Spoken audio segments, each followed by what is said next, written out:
big hello today to Michel Hogan from Brandology. Hello, Michel. Hey, Fiona. Look, it's unavoidable for us living in Australia. The election is on. Oh my God, a federal yes. election imminent. We do. And I thought it would be interesting to chat to you about the brands of the two main players. Sure. And look, this is a very presidential style campaign. We're really not seeing Labor Party policy and Liberal Party policy. We're seeing Prime Minister Julia Gillard and Opposition Leader Tony Abbott.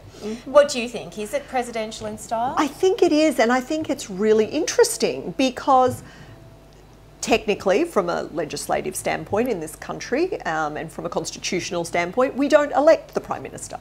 We elect the party, and the party elects the leader.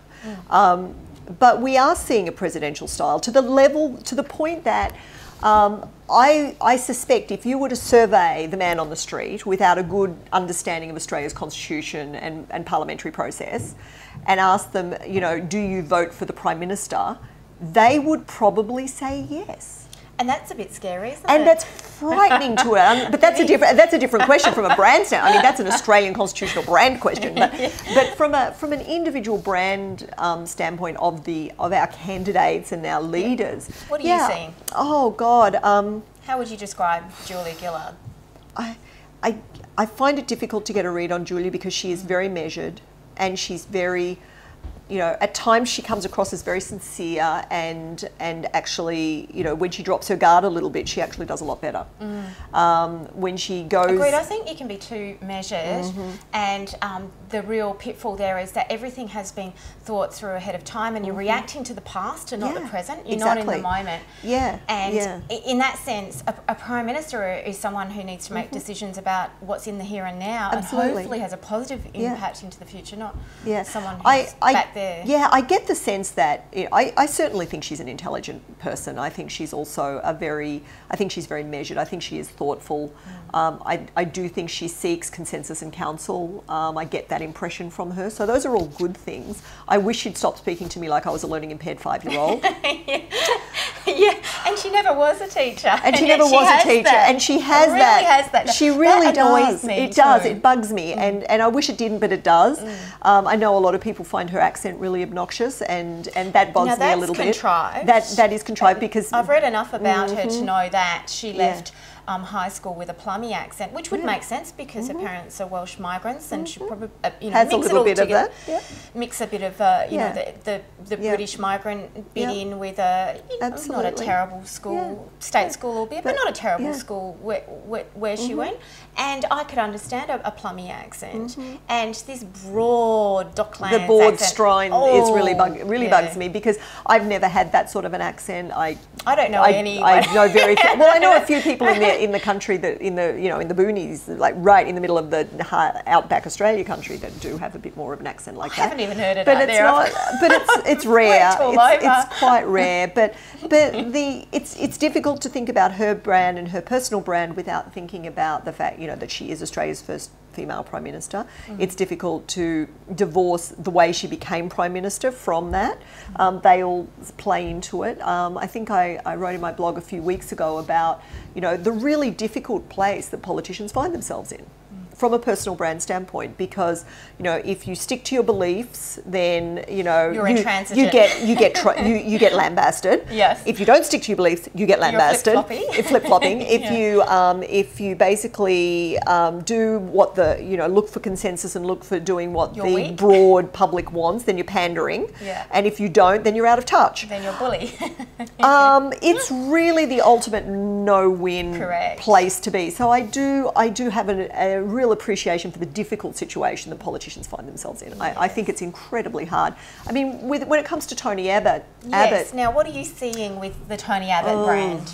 Well, I have to say, his minders have tried to soften him. Is that working? They've tried, and no, I don't. Every time I see him in a kitchen with an apron on, it just makes me want to take something it's very to his... trite, isn't it? Yeah, it's actually insulting. Yeah. It's insulting to actually think, you know, your positions on women and, you know, their role in society, his positions, I should say, on women and their role in society, and how he views that and how that's been shaped by his religious beliefs and his involvement in that.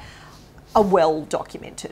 You can't now turn around when it's expedient and say, oh, but no, that's all just, you know, that's just there, and over here I'm really like this. I was growing up, and now I've grown up. I was growing up, and but also, but no, that's me personally, and in this slide as leader, I'm not like that. Yeah. I'm sorry, you bring your persona your personal into the leadership. That's who you are as a leader.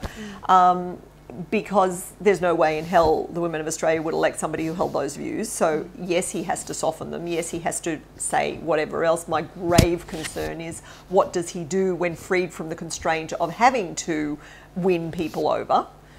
And so that, to me, there's enough inconsistencies in his positions that concerns me. Yeah. That makes me go, I think his whole blokey, macho, machismo persona, running around in bathers and jumping on a triathlon bike every chance he gets. I mean, all power to him for physical fitness and staying in shape and all the rest of it. I don't need it shoved in my face, and that bothers me. It also worries me about his, you know, the leadership of a country is a demanding role, and it requires the full attention and engagement of the person in that role. If you're training for triathlons and putting an awful lot of energy and make no mark, it takes an inordinate amount of focus and energy to train for a triathlon. Yep, correct. And as anyone who has done it will tell you, sorry, I clearly don't have your full thing. And I mean, complete disclosure, I don't like the guy. I really don't like the guy. But as a brand advocate. You're responding to that brand that's presented. It is, and that's absolutely. how people will respond, won't it? Whether they like it or they don't like it. And Without that's a question. How we relate to brands, isn't it? That is how we relate to brands, and especially in our political leaders, because there is something deeply personal about who is going to represent us as a nation for the next 3 years. And this is really what we're talking about here. But I really struggle with the fact that neither of them, and I mean, we should, you know, Bob Brown should come into the mix as well, because he is a legitimate leadership figure in government. I actually think he probably has the more authentic brand of all of them. It's the one we're probably most familiar with as well, so that helps. But he's remarkably consistent and has a reputation to being... I think we need to pick this one back up. Let's do that. But we're out of time now, so for next week, let's pick up the election, because we've got 3 more weeks of this. Oh my God, yes. It's not going away anytime soon, people. So Michelle, thank you for your time today. Thanks, Fiona. And we'll talk about this again soon. I've been speaking to Michel Hogan from Brandology. That's a brand advocacy company that Michelle runs.